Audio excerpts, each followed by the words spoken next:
Marvel must have paid Robert Downey Jr. a huge sum of cash to agree to this, if it's true. Every time I get on Twitter, X, whatever you want to call it, somebody's commenting about Robert Downey Jr. coming back as Tony Stark, Iron Man. And I would say that it's probably true because they know they're in trouble. These new Marvel numbers for the Marvels shows you how bad it is. It's gotten worse. So last week they were starting to say, oh, it's 70 to 80 million. It's going to make 70 to 80 million. Better, but still disappointing, as they put here in the headline, because that's true. But now that number has changed again. Now it's pacing behind The Flash, which opened at 55 million. The Flash was a shocker. It had Michael Keaton Batman returning, and they put him heavily in all of the promotion. All of the promotion, Batman, Michael Keaton, front and center. He's back. They want to let you know. Yeah, well, we know Ezra Miller's kind of crazy, but we do have Michael Keaton, the Flash, in here. Michael Keaton, Batman in The Flash, and nobody went to see it. It's not a good movie, even though he's in it. It's a sad update to that legacy. It's like, oh, remember Batman Returns? Well, he's back in this piece of shit. His scenes were actually okay in it, but the movie overall, not good. Not a good movie. Unfinished CGI, blah, blah, blah. You know the story. So the movie bombed. And now you have Captain Marvel's The Marvels tracking behind it. What is this movie going to open to? We're going to find out this weekend. Hopefully this guy right here can step up and really bring the ticket sales up for that movie. This guy saw Captain Marvel 140 times. I remember this guy in the news. Who does that? That movie's not good, okay? It's not a very good movie. Why would you go see that movie 140 times? You think he just bought the tickets and didn't go see it? That's what I think. I think he just bought 140 tickets and didn't actually stay and watch them. That's my theory on that. But anyway, let's get into this. So this is where we're at now. And I love this picture, too, that they're using because, I mean, this really sums up that movie's box office. The Marvel's ticket sales are lower than two of DC's biggest box office bombs. New ticket pre-sales numbers for the Marvels places the upcoming MCU sequel lower than two of the DC Extended Universe's box office bombs. Oh, their biggest box office bombs. Yeah, that's not good. And as they put here, current ticket pre-sale numbers project an opening weekend of around 70 million, falling behind Eternals, Black Adam, and The Flash in terms of box office performance. That's pathetic. That's not good.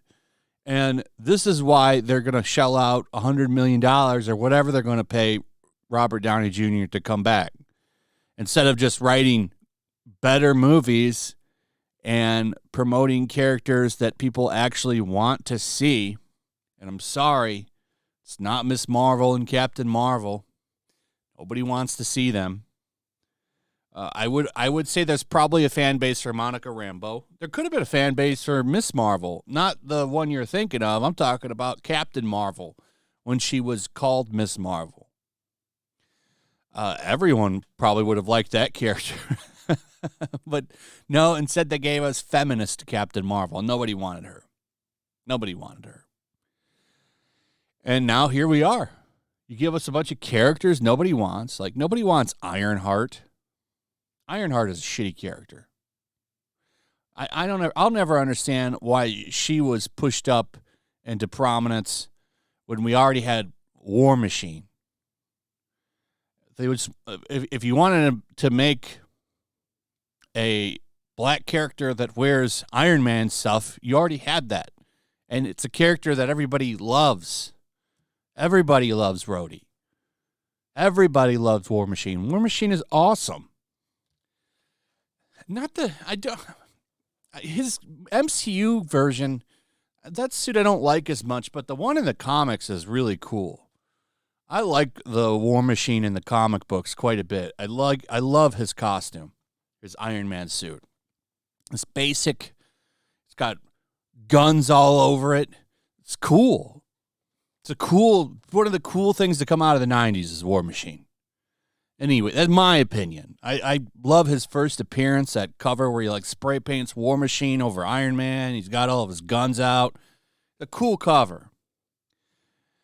Like, why wouldn't you just push forward with that? Like, if Tony Stark had died, and he did die, but if Tony Stark was going to die, why wouldn't you push to have War Machine step into that legacy and become the new Iron Man? Like, nobody would have had a problem with that, actually. I don't think so. I wouldn't have had a problem with that. That's like the next logical step for him to step up and take over that role. He's good friends with Tony Stark. That would have worked perfectly. Instead, we get Ironheart. Nobody wants Ironheart.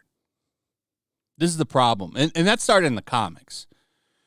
But I'm just saying, nobody wants Ironheart. That show's going to bomb, too. It's going to be low viewed, just like Ms. Marvel. And that show's already shot, from what I understand. While already expected to be one of the franchise's lowest box office openings, the new Marvel's ticket pre-sales place the Marvel Cinematic Universe sequel lower than two of the DC Extended Universe's biggest bombs. The movie acts as a sequel to 2019's Captain Marvel, as well as the follow-up to Disney Plus's Ms. Marvel and WandaVision, crossing over the stories of Brie Larson's Carol Danvers and Monica Rambeau and Kamala Khan. The Marvels will see the three heroes come together when their powers become entangled with one another. This is what's funny, too. So this is supposed to be the whole gimmick, is they swap places anytime they use their powers. But we've seen them use their powers in the clips, and it seems like the only time they actually switch powers is when they need to move the plot somewhere. It's not consistent. Another thing that I've noticed about this stupid movie. Deadline has revealed new ticket pre-sales numbers for the Marvels. The MCU sequel is currently tracking for around $70 million in its opening weekend, not only behind the franchise's worst-reviewed Eternals, which opened at $71.2 million, but also behind DCEU's biggest bombs, Black Adam and The Flash. With this current projection, the Marvels is not only rivaling some of DC's lowest figures, but also potentially one of the worst overall box office outings for the MCU to date. While the Eternals, with one of the lowest in over a decade, still performed modestly in the long run. That's not, because it made $402 million, it lost money still. That movie lost money still. Sorry. You got the production budget here. That's fine, but you're not talking about the marketing budget. That movie lost money. The lowest opening for the franchise to date remains 2008's The Incredible Hulk. That movie's actually good. I talked about that in another video.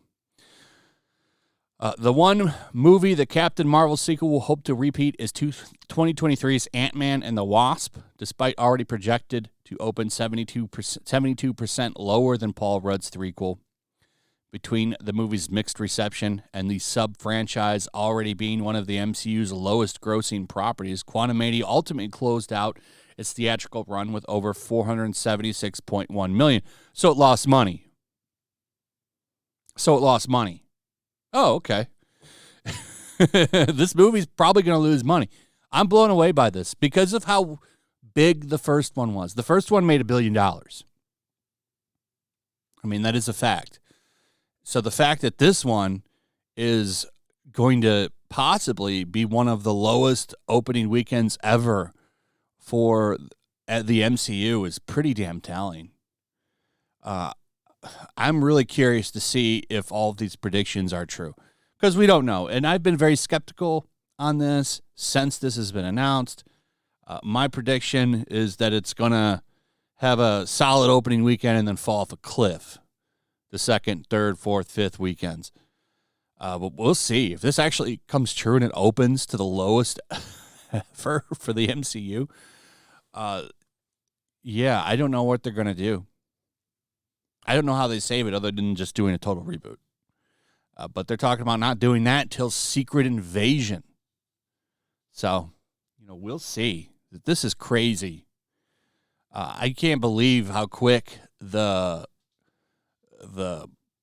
bubble has burst on Marvel, because people seemed willing to go support anything for a while, and it seems like finally the lack of quality is catching up to them. Good. Tired of movies and television shows about the message. Everybody's tired of it. And it's funny to watch all these outlets try to play it up. Oh, it's movie fatigue now. Because one outlet, I forget who was reporting it, but they were talking about how there's just general movie fatigue for people. No, I think people are tired of reboots and remakes and woke bullshit and low-quality filmmaking. People want original, good stuff. Seems like when you put something good out there, people do find it and end up going to see it. Superhero fatigue. Spider-Man 2 sold 2.5 million copies in its first weekend. Don't tell me there's superhero and movie fatigue. There's people fatigued with woke bullshit, remakes, reboots, all of this shit. They want original stuff. Make good stuff, and people will come watch it. Anyway, that's pretty much it. Let me know what you guys think about all of this. I'd like to hear from you in the comments. Also, if you would, please like, subscribe, share the video. Make sure you're still subscribed. Hit that notification bell. Check out my Rumble and Locals, and I'll see you on the next one. Peace. Make sure to check out my Locals. There's a link in the description. It's a fun community that I'm trying to build over here. If you don't want to support me on YouTube, you can come over here. None of that money goes to YouTube. You also can just come over here for free. But if you are a supporter over here, I do plan on doing an extra live stream once a month and throwing links to the supporters so you can actually come on and have a supporter live stream with me. Also, it's a good place to catch all of my content. You don't have to worry about notifications like YouTube. They'll definitely work over here. So come check out my Locals.